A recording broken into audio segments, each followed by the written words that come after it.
Assalamualaikum warahmatullahi wabarakatuh. Salam sejahtera. Akses peguam hak semua. Soalan saya nombor 5. Terima kasih. Silakan Menteri.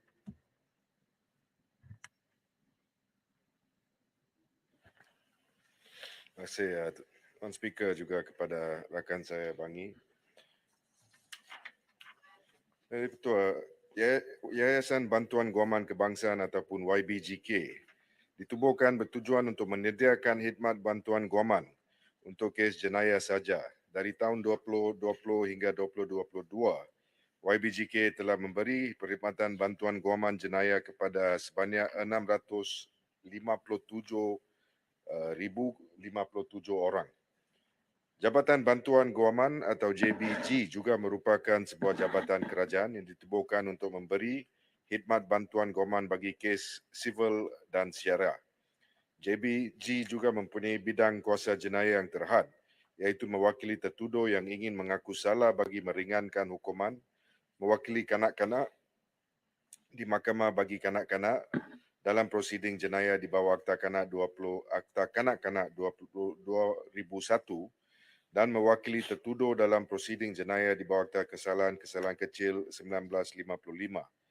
Bagi tahun 2020 hingga 2022, sebanyak 27,396 kes sivil, syariah dan jenayah telah dikendalikan oleh JBG. JBG memberikan perkhidmatan bantuan guaman kepada golongan masyarakat yang layak dibantu, khususnya golongan yang berpendapatan rendah, iaitu individu yang mempunyai sumber kewangan di bawah satu siling yang ditetapkan oleh undang-undang. JBG melaksanakan perkhidmatannya melalui peruntukan undang-undang di bawah Akta Bantuan Guaman 1971, Akta 26, seperti yang berikut. Pertama, khidmat nasihat guaman. Kedua, khidmat perwakilan di Mahkamah Sivil dan Syariah. Ketiga, khidmat pengantaraan. Dan keempat, khidmat pendamping guaman. Bidang kuasa JBG bagi kes-kes sivil, jenayah dan syariah dinyatakan di bawah jadual kedua dan ketiga Akta 26. Walau bagaimanapun, JBG masih boleh mengendalikan kes-kes sivil dan syariah di luar jadual ketiga sekiranya mendapat kelulusan daripada Yang Berhormat Menteri di bawah Seksyen 12(3) Akta tersebut. JBG juga sedang dalam tindakan untuk meluaskan lagi bidang kuasa sivil dan syariah JBG dengan menambahkan lagi jenis kes untuk dimasukkan sebagai bidang kuasa dalam jadual ketiga Akta 26. Kes-kes di Mahkamah Perusahaan, Tuan Speaker, tidak termasuk dalam bidang kuasa JBG mengikut Akta Bantuan Guaman 1971. Walau bagaimanapun, JBG boleh mengendalikan kes rayuan dan semakan kehakiman terhadap keputusan Mahkamah Perusahaan di Mahkamah Tinggi dan kelulusan Yang Berhormat Menteri. Kes-kes Mahkamah Perusahaan untuk makluman yang dipertua tidak termasuk oleh kerana ianya tidak ditakrifkan sebagai court ataupun mahkamah di bawah akta tersebut. Untuk makluman lanjut, bagi membayar perjalanan operasi YBGK dan membayar perkhidmatan yang diberikan oleh peguam panel, kerajaan telah menentukan sebanyak 24.6 juta ringgit Malaysia bagi tahun 2020 hingga 2022. Dalam tempoh yang sama, JBG pula telah diberikan peruntukan kewangan oleh kerajaan sebanyak 94.9 juta ringgit Malaysia bagi melaksanakan perkhidmatan bantuan guamannya di seluruh cawangan JBG. Dalam 3 tahun ini sahaja, kerajaan telah membelanjakan sebanyak 119.5 juta ringgit Malaysia bagi menyediakan perkhidmatan bantuan guaman kepada rakyat Malaysia. Selain itu, dari tahun 2018 hingga 2022, seramai 2,071 guaman lantikan mahkamah telah juga dilantik bagi prosiding di Mahkamah Persekutuan, Rayuan dan Mahkamah Tinggi Malaya dan Mahkamah Tinggi Sabah dan Sarawak yang melibatkan kos sebanyak 8 juta ringgit kepada kerajaan Malaysia.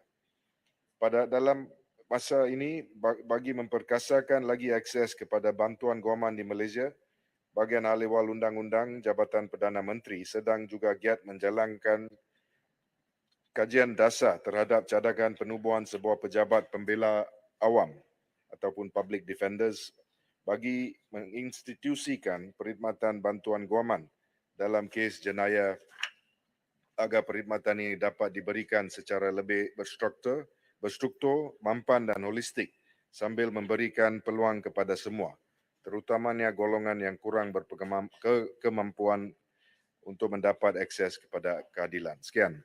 Terima kasih. Saya jemput Bangi.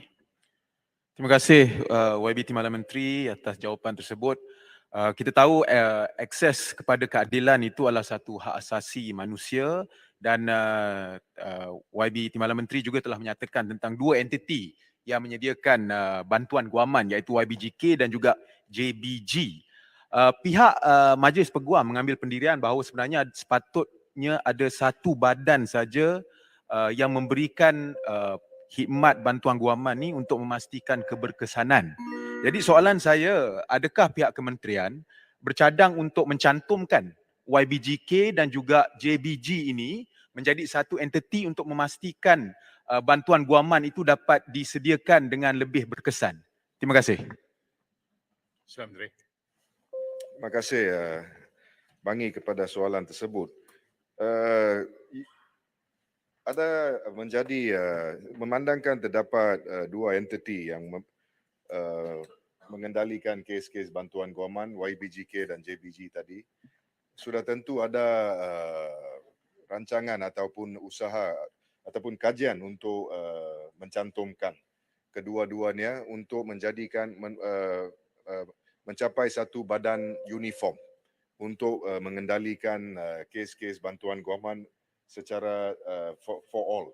Dan dalam usaha ini, kerajaan telah pun membuat kajian seperti yang saya kata tadi melalui Bayu untuk mengaji sama ada pejabat pembela awam ataupun di Public Defender's Office merupakan satu alternatif yang wajar dalam usaha tersebut.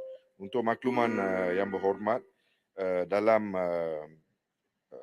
ucapan yang amat berhormat Perdana Menteri semasa bajet lalu, beliau juga telah pun menyatakan bahawa Jabatan Guaman, Bantuan Guaman juga YBGK ini merupakan fungsi-fungsi yang penting bagi usaha legal aid, dan untuk melangkah ke hadapan, kerajaan akan meneliti ikhtiar untuk menggubal akta yang khusus bagi menawarkan bantuan guaman percuma bagi kes jenayah supaya rakyat susah turut mendapat akses kepada keadilan. Itu merupakan satu usaha terhadap pencapaian di Public Defender's Office tersebut. Sekian, terima Sila kasih. Tumpat.